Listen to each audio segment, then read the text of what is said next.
Comment être puissant? C'est ce que nous allons voir aujourd'hui dans cette vidéo. Déjà, vous commencez, vous savez comment ça se passe, likez la vidéo. Oui, ça ne vous coûte rien, likez la vidéo. Ensuite, faites un tour dans la description de mes vidéos. Le premier lien qui s'offre à vous, c'est non, ce n'est pas ma masterclass. C'est mon blog plutôt. Voilà.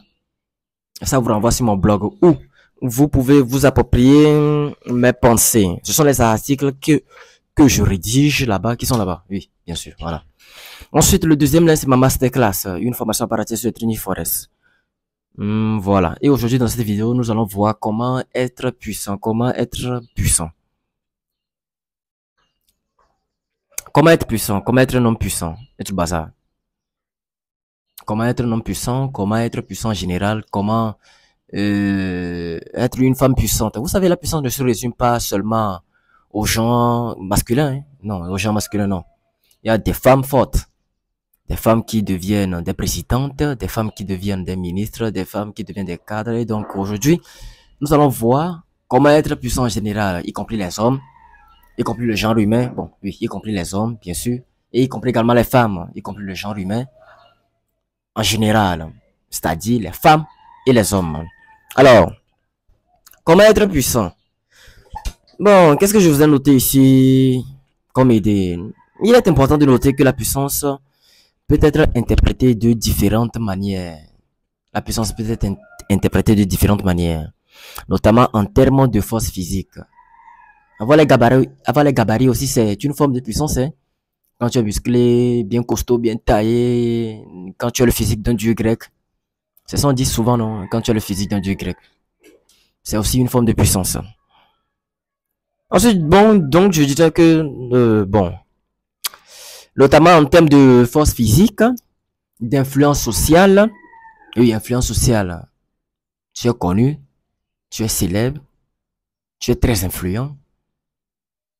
C'est aussi une forme de pouvoir, de puissance, de capacité mentale ou émotionnelle ou de position et de ressources financières. Vous avez l'argent.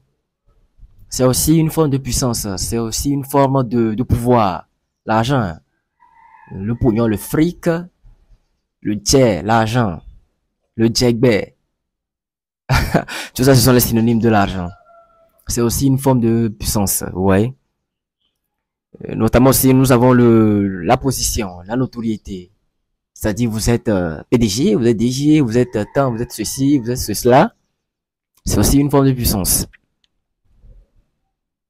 Alors voici trois signes qui pourraient indiquer que vous êtes une personne de puissance. Trois signes qui pourraient indiquer qu'une personne est puissante d'une manière générale. Vous voyez un peu.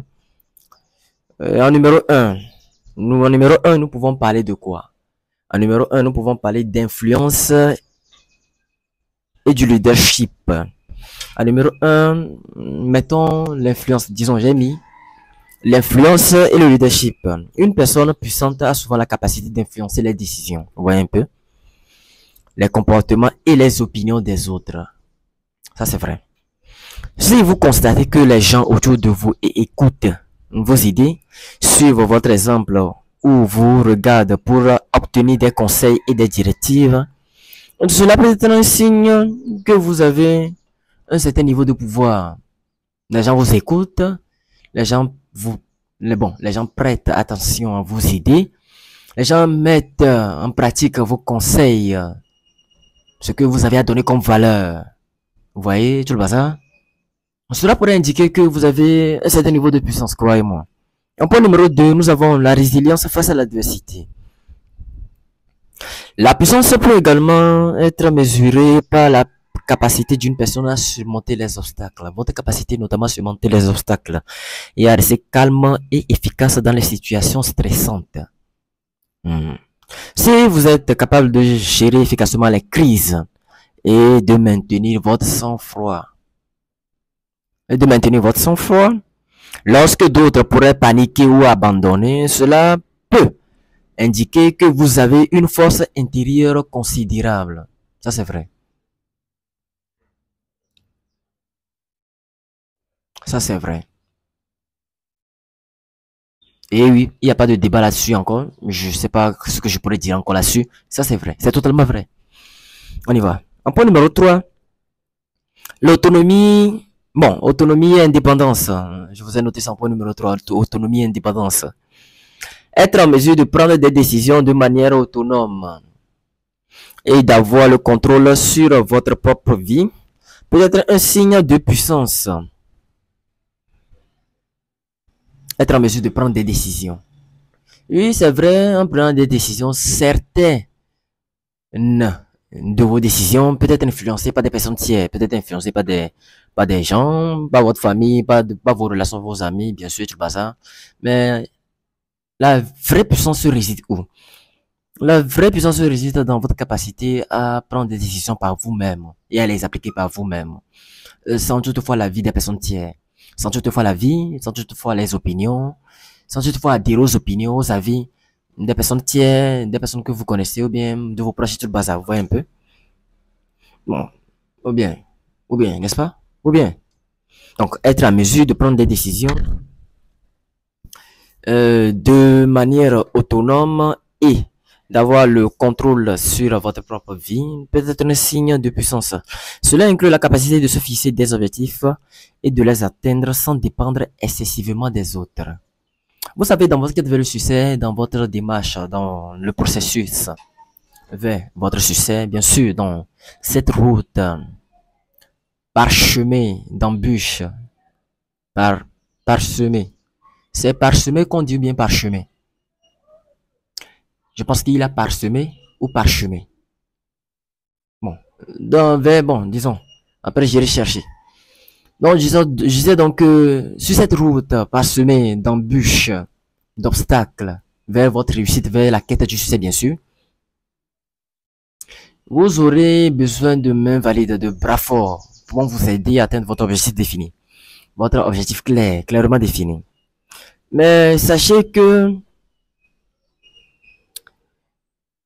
vous pouvez atteindre un certain niveau de puissance sans, comme je viens de le dire, sans dépendre excessivement des autres. C'est-à-dire, vous n'avez pas forcément besoin des autres pour pouvoir avancer. Mais on sait que en avançant, on ne peut pas avancer tout seul. Vous voyez un peu? Vous ne pouvez donc avancer tout seul. En avançant, les personnes quand même viendront à vous et vous aurez besoin de certaines personnes pour vous aider dans certains domaines.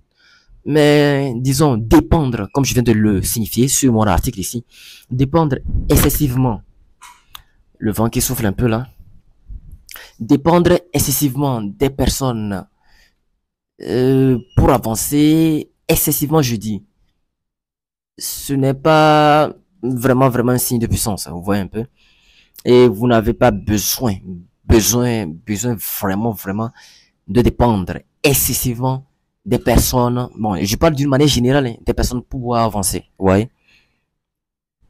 Mais sachez que dans votre quête vers le succès, dans votre marche vers le succès du bazar, des gens, vous aurez besoin de certaines personnes, puisque vous pouvez pas tout maîtriser, et vous ne maîtrisez pas tout d'ailleurs. Mais vous aurez quand même besoin de certaines personnes qui ont leur savoir dans d'autres domaines, qui ont leur connaissance bien sûr dans d'autres domaines, pouvant vous aider, pouvant apporter ces connaissances, pouvant apporter également ces savoirs en contribution, bien sûr, dans votre domaine, pour pouvoir vous aider à exceller. Bon, ça, c'est compréhensible. Bon, je reprends. Cela inclut la capacité de se fixer des objectifs et de les atteindre sans dépendre excessivement des autres, ainsi que la possession de ressources suffisantes pour agir selon vos propres termes. Voilà.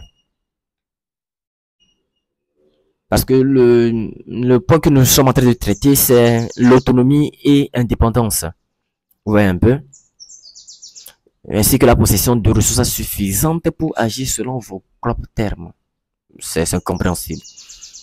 Il est toutefois essentiel de reconnaître que la puissance s'accompagne de responsabilité. Ouais. Et qu'elle doit être exercée avec sagesse et éthique pour contribuer positivement à la société et à son propre bien-être. Alors, je pense que je vais arrêter la vidéo ici. D'ici, nous allons retrouver une prochaine fois dans une nouvelle vidéo. D'ici là, portez-vous bien.